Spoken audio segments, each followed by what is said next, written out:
welcome to another wonderful episode of some of our behind the scenes after show conversation for the Top Shelf. I am Mads, your host. You can find me at JK Madigan, it's down there. And then with us today is the creator of Overarms, which, for all of you who have not seen that episode, please go watch that episode. It was one of my absolute favorites to run, and I'm super excited to dig into why. Uh, but. If you wouldn't mind just introducing yourself, tell us a little bit about your, I guess, background in game design, what you do, what you like, other games you enjoy, just whatever you like. But Right, floor is right. yours. Sure. Yeah, so my name is Corey Burns. I am the founder and director of Rookie Jet Studio. And basically, we got our start just by making these little tiny tabletop games. And then that snowballed into working on the first English expansion for Ryutama. And then from there, we started focusing on anime and video game inspired tabletop role playing games. And with that, we basically created Overarms, and here we are today. A little background on my, how I've come to make games in general. I actually started out with video games. I would use RPG Maker on my grandma's computer using a bootlegged version of RPG Maker, 2003. Shout out to Don Miguel. And then that just kind of stuck with me since I was like 10 years old, something like that. So for sure have a full background in making games. Some have obviously been better than others, but at the same time, I'm just excited to be here. I'm excited to be doing what I'm doing, and I couldn't ask for more. So Well, super cool. No, I'm honestly like I'm stoked to have you here. Two questions right off the bat, just from what you were saying. What made the transition for you from video games to tabletops? just straight up, tabletop RPGs are way easier to make than a video game. Because with a video game, you've got audio, you have way more art involved, you have to program the logic. There's a lot more things that are involved in video games than there is tabletop RPGs, especially when you start to look at like PCs and consoles and trying to fix the bugs that appear within those. So with tabletop RPGs, the GM is your computer who's processing the logic and everything. You need way less art, and you don't need to have a complete soundtrack with sound effects and everything else. So it's just a easier platform, I guess, for indie creators to actually make games in my opinion. Interesting. I really like that perspective because I started making indie tabletop stuff just recently. I just played for a long time, been a GM for a good while, but Right on. it's yeah, no, it's super fun. But it's funny that you mentioned RPG Maker because I've dabbled in it just enough to realize that I did not have the attention span for video game design because there's Right. too much involved. That's So I think I can only imagine that there are more people out there that have that same kind of I want to create a creative outlet for people to experience stories, but this is far more manageable than video gaming is. right. Absolutely. Like when you make a game in something like RPG Maker, I mean, obviously a lot of the work is done for you. It's really, while you can make really beautiful and stylistic games in the engine, especially with how far they've come from 2003 to their latest iteration. I mean, it's fantastic, but at the same time, it's still just such a drawn out process to make a quality game Yeah. and something like that, that having one person behind all of it or even two people is still, it's a very long road, because for every probably like 6 hours you put into it, you're maybe getting like half an hour of gameplay. So So it's, yeah, it's definitely a yeah, task. far more of a time sink. I mean, Right. based on that and just kind of time scales involved in things, what was the process behind Overarms from like conception to the piece of product that I hold on my shelf? Right. Yeah. So with Overarms, I honestly cannot remember what sparked it. I think it was just one of those things where I was pitching to my friends and girlfriend. I'm like, oh my gosh, I have this great idea for a game, and I had been into JoJo's for several years prior. But once I started getting into tabletop role playing games, I'm like, wow, there's really a void here. Everything seems to be very stiff and adhering to a strict rule set. Because I mean, like most people, my introduction to tabletop role-playing games was Dungeons and Dragons. Yep. And Yeah. so Dungeons and Dragons is a hefty set of books with a hefty price attached to it as well. And that's not a bad thing, but for a newcomer, it was incredibly intimidating. And so once I started to explore other games like Ryutama, for instance, it was a complete game changer because I was able to actually sit down with a rule book, read it in one day, and then play the game, in just the subsequent days instead of having to spend several weeks looking at it, figuring out how things work and everything else. So it was definitely the indie games that had drawn me in more so than mainstream tabletop RPGs like D&D, Call of Cthulhu, etc. And so it was just really fantastic and refreshing to see that there were other people out there that were making these rules light games. And so that's kind of where I got the idea for Overarms, where it's like, okay, well, if we make a JoJo's game, we're going to have 500 pages of the options for abilities, and it's going to be like size 5 font, and just so that we can fit everything that we want to in there. So instead, I made the design decision to just leave it up to the players and the GM. If you want to be able to tear your body apart into string and use that in a certain way, well, here's the check that you can do to make that happen, and the rest is up to your creativity. And I think that that was a really good design decision for the game. Oh, absolutely. Overall. So, the show as it kind of functions, the actual top shelf episodes, which I typically like to get the designers in on, but I think you were busy at the time, just scheduling wise. Yeah, we've been very busy lately. Totally happens. We've had a number of these kind of after hours interviews, which turn out so well. But the episodes themselves take place in two parts. The first part is playing a game. We'll run a one shot. I usually contain those to almost exactly 3 hours ish. Luckily, I'm getting better at writing games that are self-contained. Right, But yeah. I'll do that, and then we'll have about an hour worth of conversation afterwards, and we'll just sit and talk and deconstruct it, because these are all people who have never played the game before, including myself. I don't read the systems until every player has the system in hand. So, I mean, a couple points on exactly what you were saying was it is rules light enough that for anybody who has seen it, I didn't read the mechanics of the game until like an hour and 20 minutes before the game started. I knew what it was about. I had leafed through it, and I had written in my head the story, and I knew how it was going to function. But I didn't actually pay attention to, like, here's how these things mechanically function until right before. And it was so easy to we just kind of cruise through it, and we're done. It was to such a degree that about 10 minutes before the game started, I bumped everybody to level 4 just so they could have their second anima ability. Right on. I'm like, no, throw down. We want more of this. And every one of the players was able to just, tack on those 2 extra die level ups and that 1 extra power just on the fly because of the way the system functions. And the fact that there is no, I guess, spells list, if you want to call it that, or the powers list or what have you, gave everybody full control over creating a super narrative anima that ran with everything, which was awesome. And as much as you keep mentioning JoJo's, because we have a huge JoJo fan in the player group. I think he played Reiki. But when I bought it because I'm a huge Persona fan. Like, right. Persona 5 was massive, so I think the episode kind of modeled a little bit closer to Persona, but like it's wild. And you're right, there is kind of a vacuum for these anime style games, which is a shame because anime is so prevalent in that kind of over the topness that is for just sure. so much fun to play in. Yeah, definitely.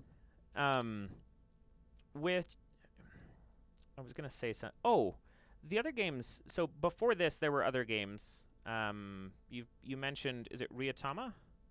Yeah, we produced the first English expansion for Ryutama. So that game is Ryutama Nico Goblin Field Notes Guide, which eventually I hope I can go back and revamp a little bit, considering that was one of my first projects. And it's a little rough around the corners, but it sold well, and a lot of people seem to have gotten a lot of good use out of it. So I'm satisfied with it. We also created a small game called Red Giant, which we are currently hoping on going back and remaking. That is kind of like an OSR-ish game, Ooh. and I heavy on the ish.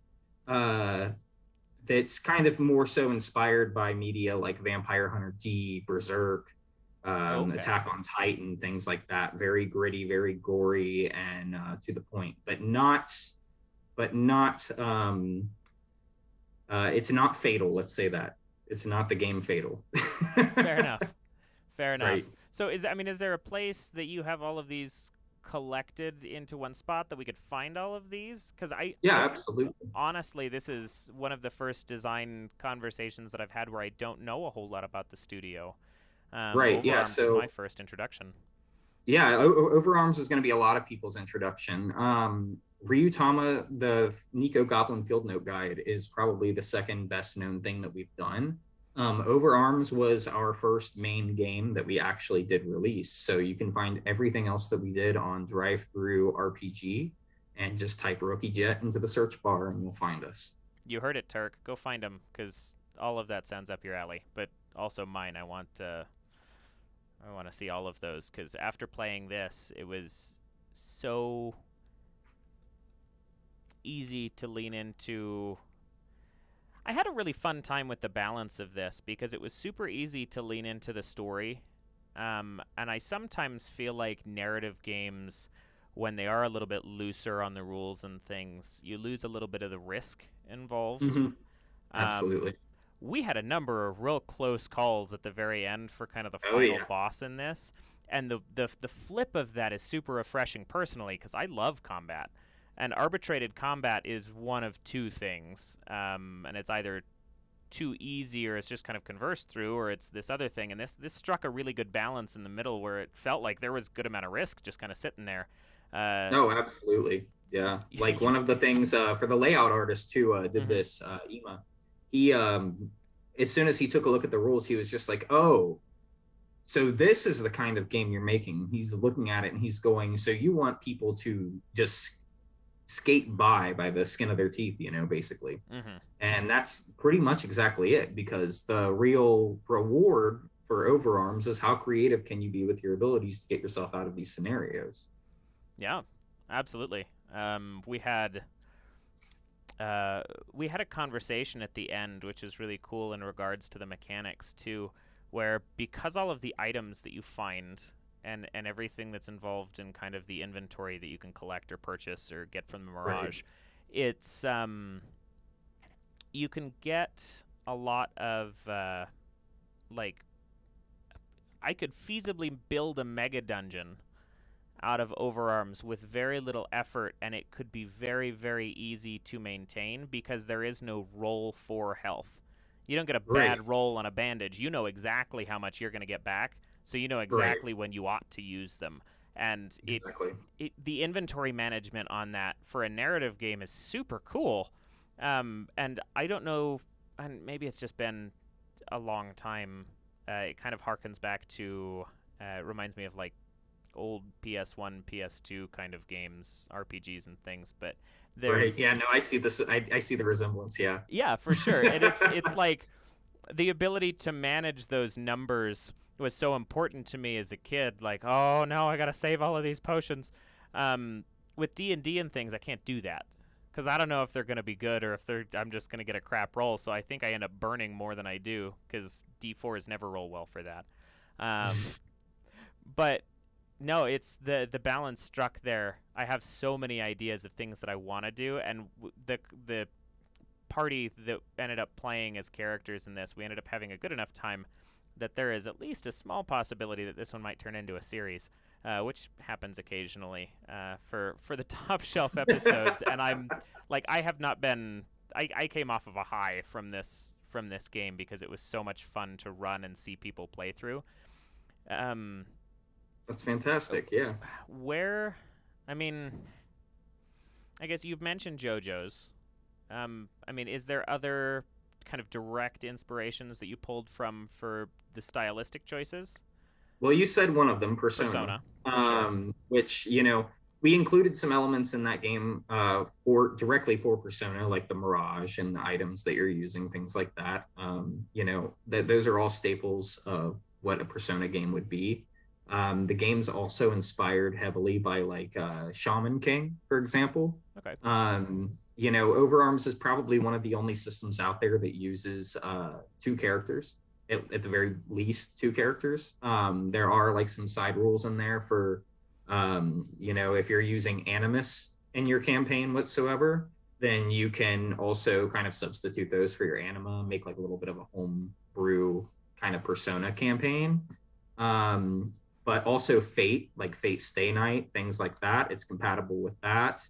I've had a few people tell me they played Noragami campaigns with it as well. So one of my favorites that somebody actually reached out to me about, this one blew my mind. And I'm very sad I'm not wearing my shirt for it, but somebody had actually played a Digimon game using it, by using the Digimon as their anima, and I was just like, whoa, are you serious? Like, how did that work? Very directly, we have a player in that group that has been trying to figure out a Digimon game for a while, and I sent him this, and he was like, oh, this could work. This isn't too bad. And then he played through it, and he's like, oh no, we could do a Digimon game so easy. I need to do this. Right? Now. Yeah. Like, no, I mean, it's flexible. We'll put it that way. I mean, there's several things I have in mind for the overarm system with like all the different things that we can do with it as a whole. Like for instance, you can make a mech game out of it by having the pilot and the mech as the anima. You can have like one of the things that we did is we just changed the system slightly, and now that's the core system for our newest game called Gimmick Zero, which is more so inspired by like Mega Man Zero, Bubblegum Crisis, a little bit of Cyberpunk, and then like some city pop-ish stuff. And it's kind of an amalgamation of a lot of things, but it uses the same core system, just some slight tweaks, and it becomes a whole new game.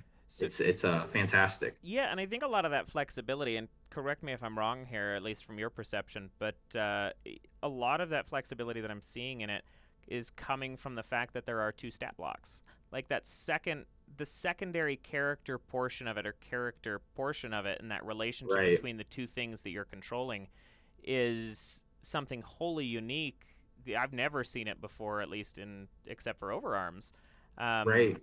And it opens up a whole new like road that I have never traveled down as far as a game. Was there a decision at any point that it was like deliberately needing to add that second character sheet to make the anima make sense, or were you always kind of had that in mind from the inception? So it was definitely in mind from the inception, because I had bought a ton of different books and gone through them, and I was having so much fun reading about these games, like Ryutama, Purgatory House, Call of Cthulhu, you name it, I probably bought it, Kids on Bikes, etc. And everything is just revolving around one character.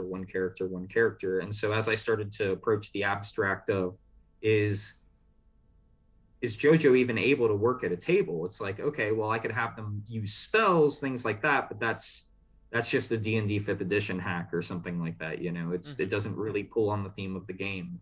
And so actually I had developed an entire system that was working within within Overarms for 6 months of its development. And then when I went to play it at a table after I had refined it, I found out that it was entirely broken. And that was a very crushing moment for me. And I had to take a step back and say, okay, do I fix this or do I just abandon it? And so we fixed the system, and we have the result of what you're seeing now. So with that, I looked at all the different anime like Fate, Shaman King, Persona, and JoJo's. And when we were looking at that, when I was looking at that, it was very apparent that you needed a second stat block, because these two beings always work together in some sort of tandem. Persona probably being the least likely of that one, considering they're just casting spells. It's kind of like a summon and then they cast spells out, so it's a little bit different. But we definitely always had that second stat block in mind. It was just more so how it functions and how we play upon that power. So by performing the junctions that you see in overarms, you get a unique roll by rolling the d4 or a d6 together in order to see if your charisma and intelligence are doing anything, or if your power and strength are going to be able to move this boulder in front of you and what have you. Yeah. So it's definitely something unique that I didn't intend on making it that way, but life has its surprises sometimes. Yep. So Um, oh goodness, I was just going to quote Jeff Goldblum from Jurassic Park just there. Um, so the junctions are actually an interesting thing to touch on too. Tell me a little bit more about how you imagined or how the game, from your perspective, functions in regards to individual roles for either character, and then when those junctions kind of click in. Because as a running the game, I think arbitrating like, yes, this is just your intelligence stat. I can get that one, because we're in the material realm. They're on a beach. They want to go surfing. Use just dexterity. I get those. The junctions I kind of understood, um, and I think there were moments where I could have imposed just the player using their own stats, but I'm like, no, you have this power to draw on. Use that. Let's junction it. right. So I junctioned a lot of things. Where do you kind of strike that balance? What was your perceptions of when each of those roles ought to come in? So it purely depends on how you're playing the game. So if you're playing by like persona or JoJo logic, um, only people who have a persona or they have a stand can see the other person's stand or persona, Hmm. essentially, depending on what persona game you're talking about, I suppose. But like at its core, it really just boils down to, um, we have you, the person, and then we have something that becomes of you. So it's hitting a lot of different notes at once. So it's hard to pinpoint it to just one thing or even several things. But when you have that kind of spiritual, like extra guardian, I guess you could call it, or anima, I guess you could call it too, um, you have to create a framework that people can do whatever they want with it. So, for instance, your character has very basic RPG stats that you'll see in other games, and then your anima has different things like range and power, and then you have your anima points as well. And so, anytime you junction your character with your anima, you subtract at least one anima point. So that way, your character is actually using the anima. They're drawing upon that power. So if you don't want to waste your anima points, you can perform the check by yourself. Or maybe you don't want to risk being seen with this power, so you try your best as a character for that check and you hope you pass it so that you you don't have to show someone you don't want to like see your power, that you actually have that kind of strength behind you. That's an So it's a lot of different narrative design around the actual function of these junctions, but it's also a necessity, I suppose, as well. Okay, because no, that's the flavor of the game and the way that it is written is, and I noticed this in a lot of indie tabletops. I actually talked about this on the last interview that I did, but the fact that um, D&D lacks a voice, more or less. Like, it has theme to it, but the voice is kind of imposed into it by the role play and the conversations that you have with the NPCs that inhabit the world. Whereas with games like Overarms, the voice is very much written into everything. You feel it in the mechanics, you feel it in the stat blocks, you feel it in how the book is written. And Overarms is a great example of that, with the unique decisions between like the junctions or the two characters and things like that. So I think that is neat. Just being able to, I had not considered the strategic decisions between, no, I am going to brave this one on my own and not worry about drawing power from the anima. I suppose that, and I don't know if I read it explicitly in the book or maybe it has phased out of my memory. Um, but did you have any like when you run a game or when you wrote this, did you have any perceptions towards are those DCs explicitly provided to the character before they decide how they're going to roll? No, I like to. So one of the main focal points around Overarms and the system as a whole is that uh, there's always going to be the two character blocks and your abilities in some Mm-hmm. way, shape, or form. So with this game, your creativity is going to reward you. I mean, obviously, your dice rolls are going to be very dependent on that as well. But in order to even get to the point that you're rolling a dice, we need that creativity as well. Because I don't know if you've ever seen it, but since you played more of a Persona S campaign, have you ever seen Persona Trinity Soul? I have not actually. What is Okay, so that? that is a full, I believe it's 24 episode anime based on its own Persona instance. And there's a lot of things in that show that you don't see in like Persona 3, 4, 5. And so, like, I mean, the personas will help people jump, and things like that. So it kind of draws on that as well, where it's like, okay, we can use these as utilities and not just purely for combat. We can use these to hide ourselves and not be seen. So Mm-hmm. it's really a not just a risk reward, but a creativity and reward. And so some people aren't creative, and that's fine. And we include a lot of examples in the book for that. We could have had more, but we're working on that. And so basically, with overarms, it's like if you can tell me the GM some way that your anima that turns itself into string can get out of this situation, roll for it. That's what I'm going to say to you.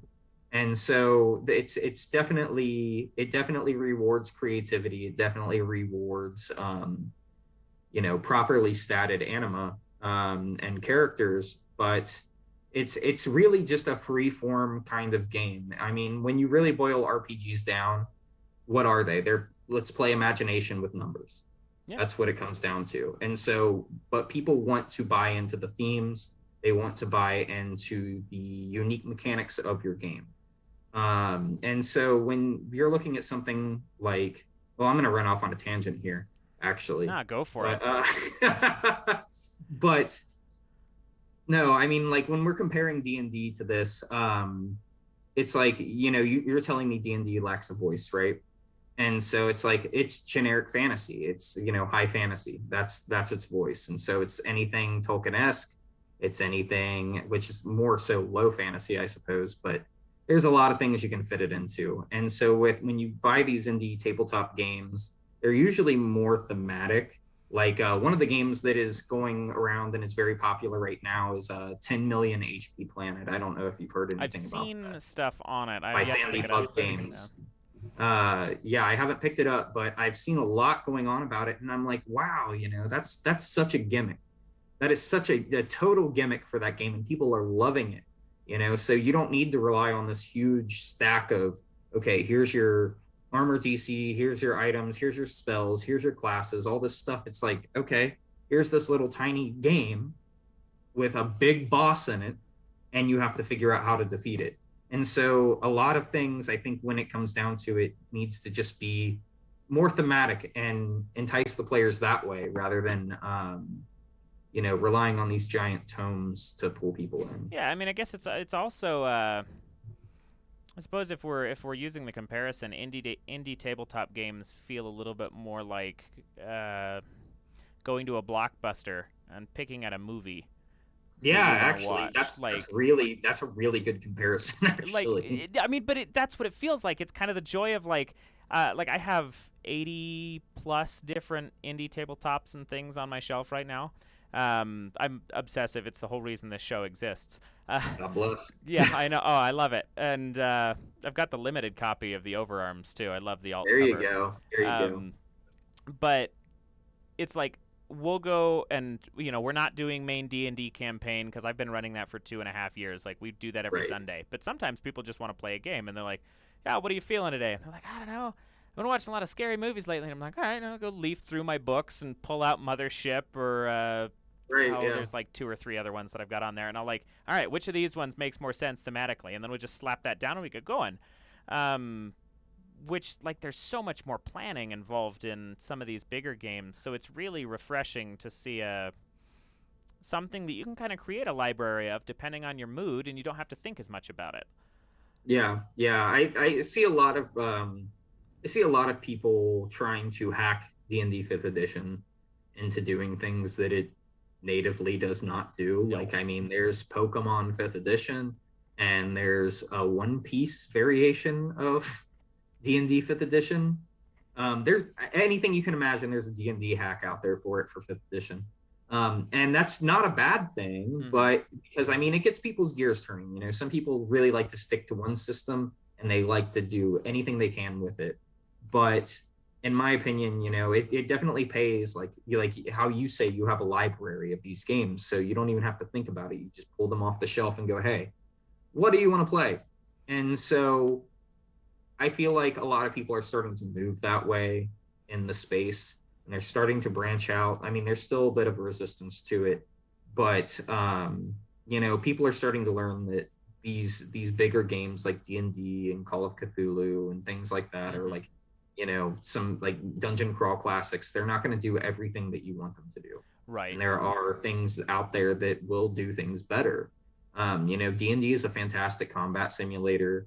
Call of Cthulhu is a fantastic horror simulator, but neither of those are going to give you a game like Ryutama would, you know, where combat Mm. is almost discouraged in the game. And you're supposed to, I mean, are you familiar with Ryutama at all? I am not personally. No, that's why I was So asking. let me just kind of preface Yeah, that throw for down. you and everybody watching. So Ryutama is was described to me as um, like a Ghibli organ trail. So like Hayao Miyazaki, like Spirited Away, Immediately Castle in the invested. Sky, stuff Having a like great that. time. So it's a lot like that. And instead of picking like a warrior or a mage or something like that, you're picking like a farmer and a like merchant. So you're playing the NPC roles of these people and you're going off on a journey.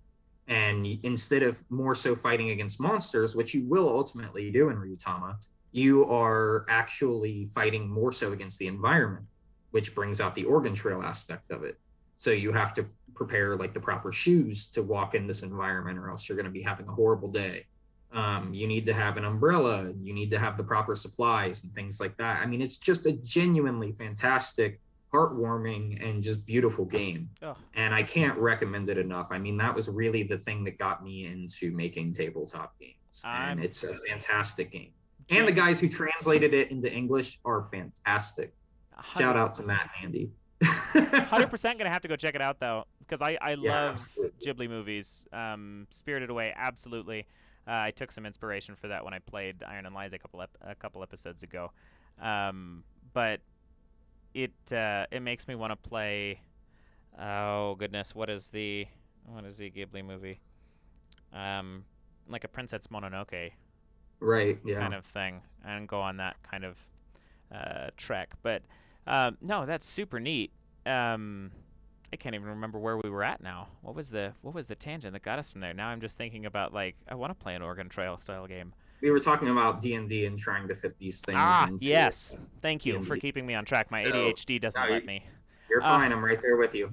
um, no, I feel the hack, the kind of D&D hack purist almost lifestyle to that, because prior to me starting with TPK and even before the top shelf and stuff, I was very much proud to consider myself a D&D purist, more or less. I mean, I And was too. I mean, when I yeah, found that One Piece game, I was so stoked. I'm like, boys, we have to sit down and play this game. We have to, you know, play this hmm One Piece game. And then as time went on, I'm like, man, I'm really tired of rolling up the same characters over and over again. yeah, I You know, and I'm starting to branch out and I'm looking at stuff like genuinely after finding Ryutama and Kids on Bikes, I was like enamored by those games because I'm just like they are doing everything so simply. Because I mean, when you let's face it, when you get into Dungeons and Dragons, usually you don't read the book. Usually you have like a friend pull you in and they're like, hey, we're gonna play this tonight. I'll show you how to play. I'll take care of everything.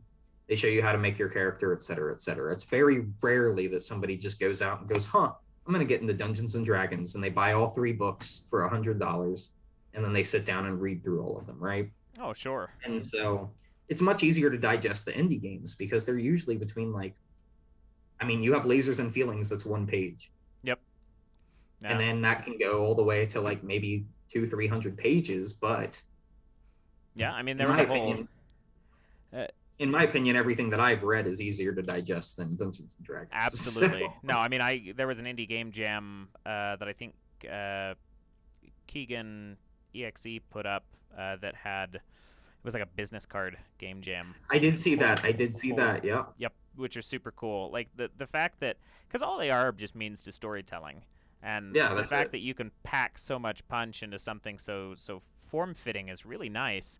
I'll still swear by 2 fifth edition supplements. If anybody ever wants Cyberpunk 5th edition, Carbon 2185 is super good, and Dark Matter is real good for high fantasy or high like sci-fi fantasy 5th edition. Both of those are stunning retellings. They're very very well done, like full size D&D books. But for the most part, I absolutely agree. I've very much been enjoying the smaller books. This one particularly. I shouldn't be pitching other people's books on my show, but if you ever have the chance to read Iron and Lies, you absolutely should. It is one, it's a delight to read. Like you can burn through the whole thing so easily because it's just fun to ingest. It's all about the Feywild and very much just fairies and things. Mhm. But two, the mechanics are so interesting. It uses no dice at all, um, and it works spectacularly. So there's so much variety in one, how people want to play the game, and two, the flavor in which you play the game that the indie community is kind of bringing about. That one day bigger creators are going to have to sort something. They're going Yeah, yeah, yeah. I to. 100% agree. I mean, it's you have the big names up there, but then there's a lot of people that are approaching. I mean, um, our game, I never imagined we'd bring in that much on Kickstarter. That was definitely not our goal.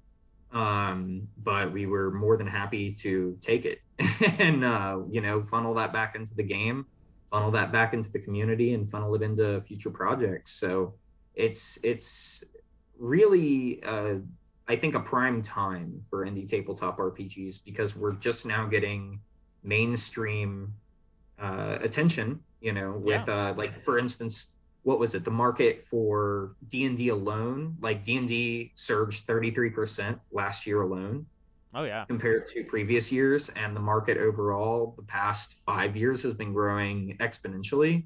So it's really kind of the wild west of indie tabletop RPGs because you have people out there making games that are tried and true, with the fantasy style games.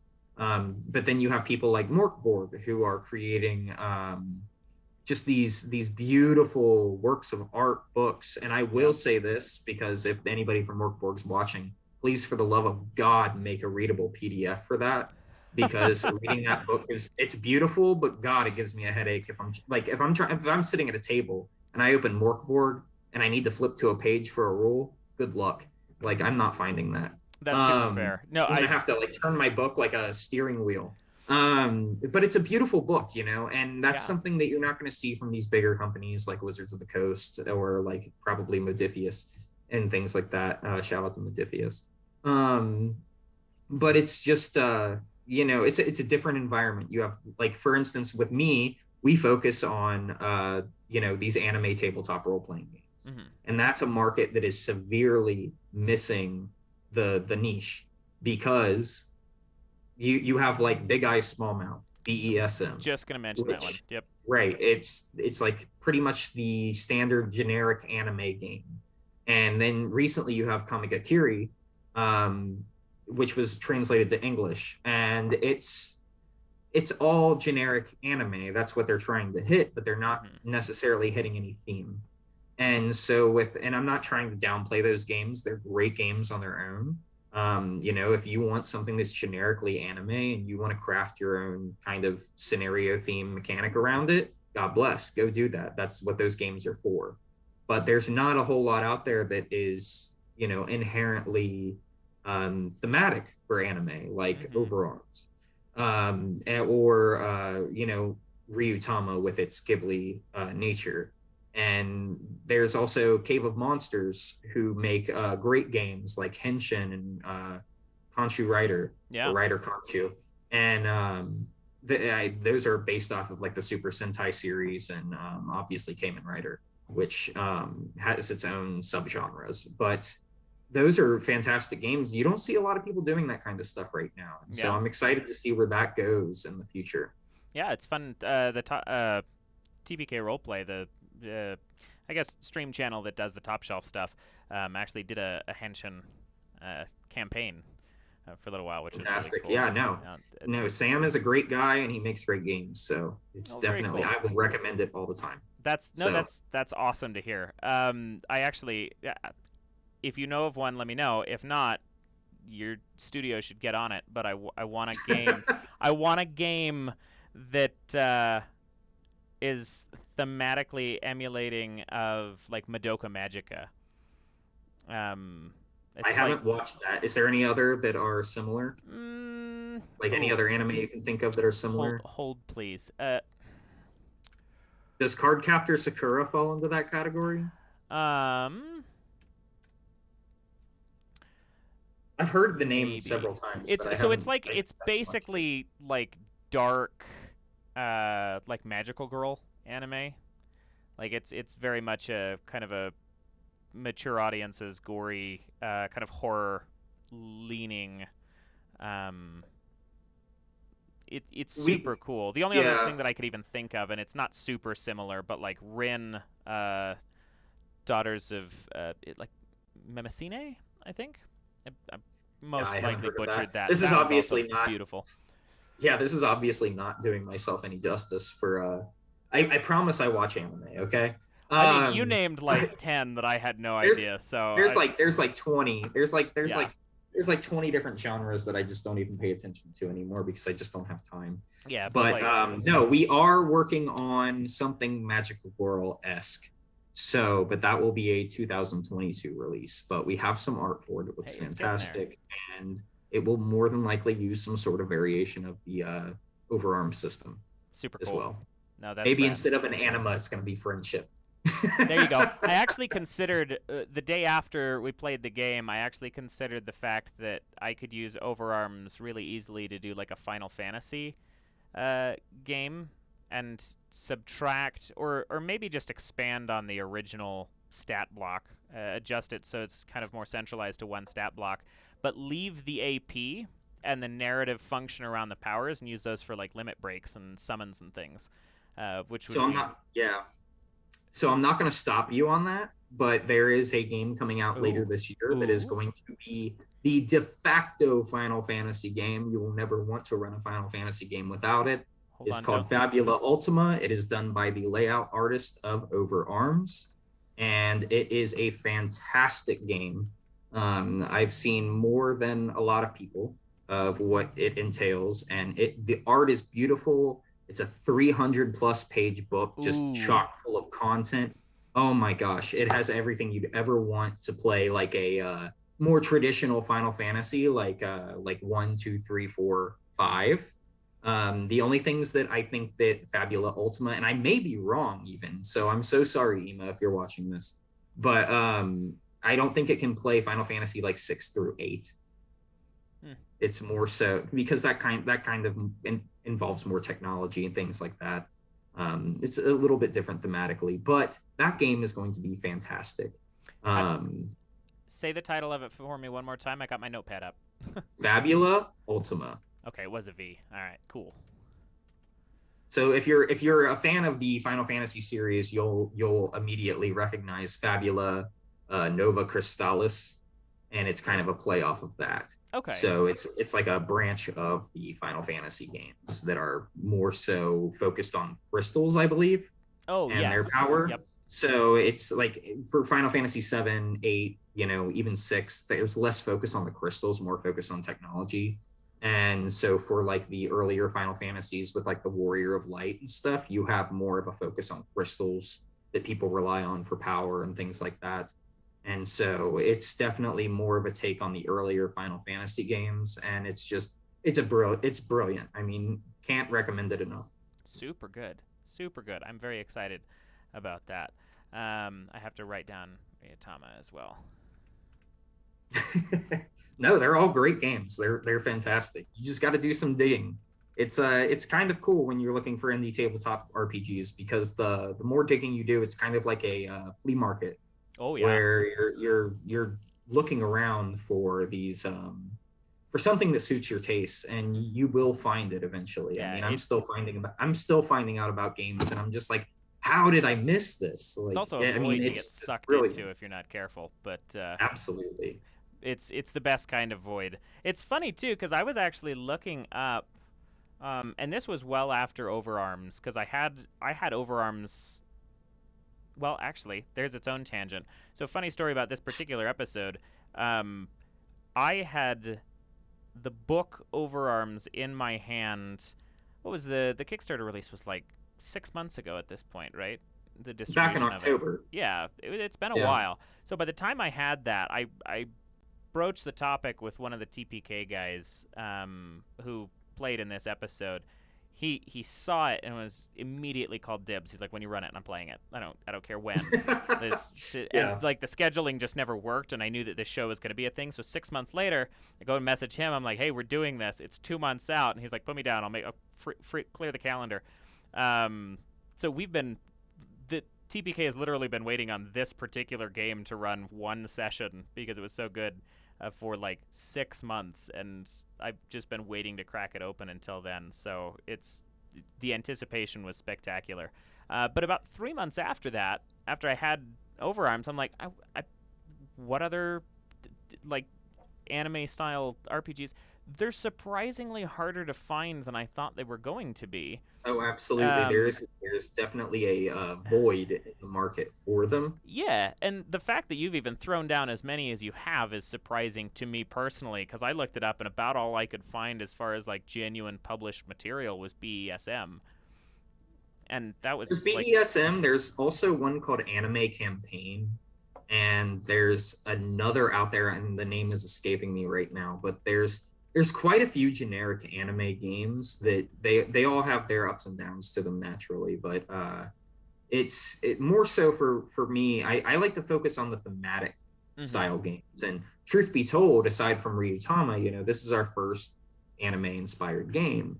But I mean, we have plenty more in the works. We have the next 3 years loaded up with projects. But there's definitely a void in the market for anime style games. Also, gonna throw another shout out to Sandy Pug Games because they are coming out with a game called Monster Care Squad, and that is a very Final Fantasy aesthetic kind of game. So it's like Monster Hunter, but instead of hunting and killing the monster, you're saving the monster. Okay. And you said So it's Sandy Pug with a P? Sandy Pug Games. Sandy Yes, they're Pug the same Games. people who were making that 10 million HP Oh, got planet. it. Yep, I do Yes. have to write that one down So too. they've been around for a while. I'm not sure exactly where they're located, but they are definitely on my radar these days. They've had some few little games here and there, but they've been pumping out some really good stuff lately, and so definitely urge people to take a look at them. Um, No, that's yeah, that's wonderful. definitely good stuff. I I I love and hate these interviews because anybody will like for folks like yourself who it's just like, yes, all of these RPGs and all of these developers. Oh, I'm like, I okay, could give well, you suggestions we're all gonna day. we're gonna throw down, and you should because I like hearing them. I because the more broad that I can make that blockbuster collection I have, the more opportunity I have to appease any individual niche taste. Right. And I very much like that as a kind of just me being I guess a host, uh, just even Yeah. No, just my I no, house. I get it. I get it. Um, transitioning a little bit because we're getting close to that hour mark that's our sweet spot. Yeah, Tell me a sure. little bit about the studio itself. I hear a lot of we when you're So talking. yeah, that's one of my bad habits because the studio is genuinely just me. Everybody else that we actually work with, see, there I go again with the we. It's because I like to speak from a business standpoint, so Yeah. I'll say we because it's an entity instead of just a singular person. Okay. But I have 5 different people that I work with who, we have 2 layout artists, we have 2 game designers, and I'm back at the we stuff. So anyway, ignore me on that. But we basically just take everything that we can from these people and incorporate it into the games and commission them as such. So instead of having, because I mean, genuinely, when it comes to making tabletop games, there is money in it, but it's not a cash cow by any No. stretch. So I mean, the fact that we did as well as we did on Overarms and it got as popular as it did is it's just brilliant. But at the same time, even from that money we pulled in, there's not enough money there to hire somebody else. So everybody's commission based. They're all fantastic people. Love them to death. Would do anything for them. Just incredibly talented people overall. And if I have a new project, I might get on my computer at 2 o'clock in the morning after having a couple beers, and I'm like, "Hey, Ema, hey, Juan, are you down to make this kind of game?" I've just written an entire Google document that outlines everything. And they'll just be like, "Okay, yeah, let me read it in the morning," and then they're on board with me. So it's a very loose kind of fit for all of the people working on these projects. And instead of doing some sort of revenue share or something like that with Sure. them, I prefer to just pay them up front, and then if we make some money, I'm more than happy to give out bonuses to anybody. But like we did with Overarms, everybody got a bonus from that game because it did so well.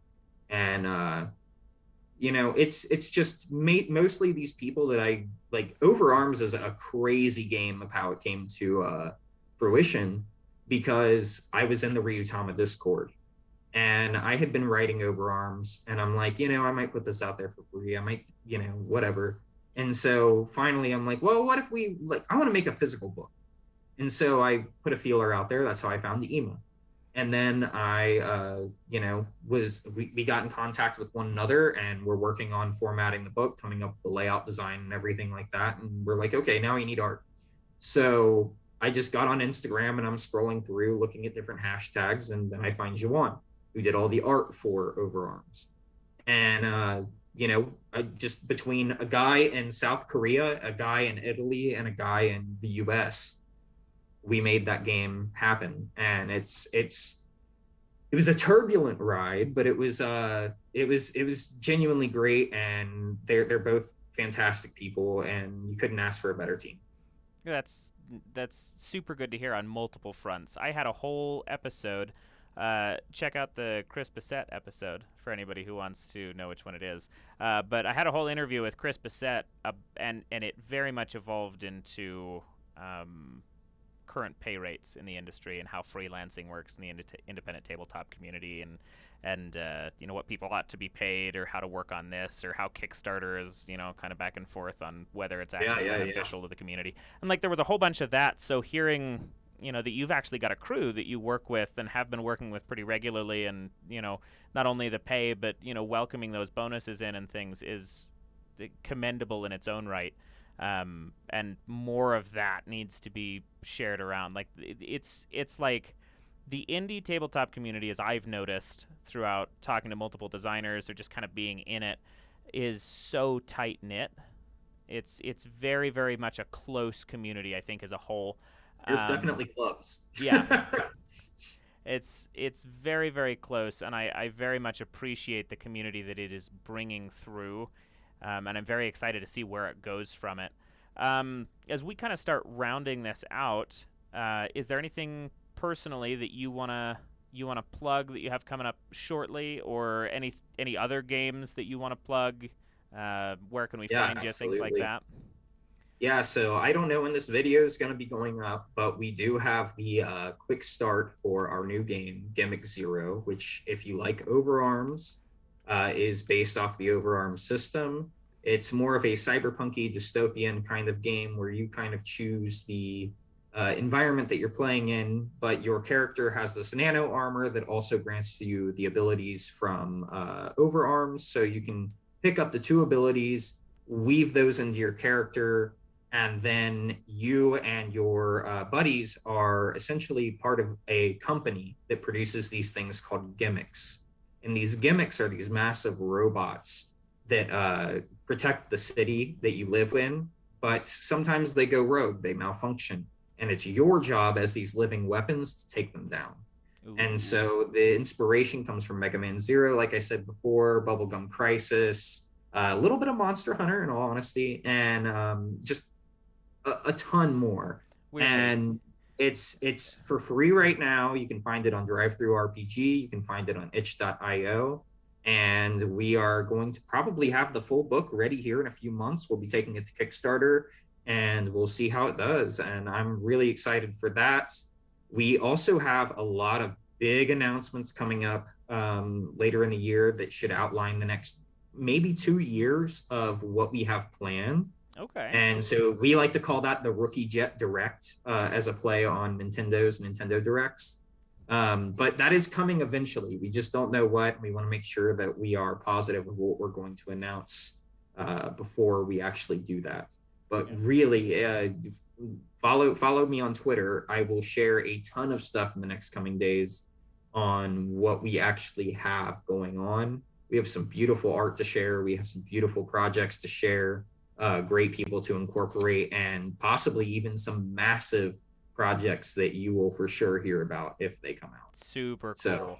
I'm definitely a lot going on. super excited. Yeah, that's a hefty workload, which is part of the reason I asked about the Wii. You've got quite the ambition behind the studio. Uh, Right. Yeah. Yeah. if Yeah. I work a full-time job and I'm up till 4 a.m. working every single night. Very So nice. Well, we are cranking it out. can't fault the grind. But yeah, check out the. I mean, I keep the Twitter handles up on everything. It's over there. But follow him on Twitter. Let's if Please follow me on Twitter. so. I I mean, need I know more I do. followers. But if there's if any other games get close or you need anything coming up later in the year, let me know because Yes, I've always got absolutely. slots to showcase cool stuff, and I Overarms have was a no hell of an shortage. introduction. Um, but yeah, thank you so much for being on and being a part of all of this. It was, again, I can't stress it enough, just a blast to play. I'm super happy to have it on my shelf, and I know there are a number of other people who have snagged it just because it was so much fun. But yeah, thank you. We'll see you on the Yeah, next yeah, episode, absolutely. everybody. And coming up, depending on when this comes out, this one particularly probably won't be out before this next episode, but we're playing 17th Century Minimalist next, and then we're going to Slayers, which both of those will be fun. But we will talk to you next time, and you all take care.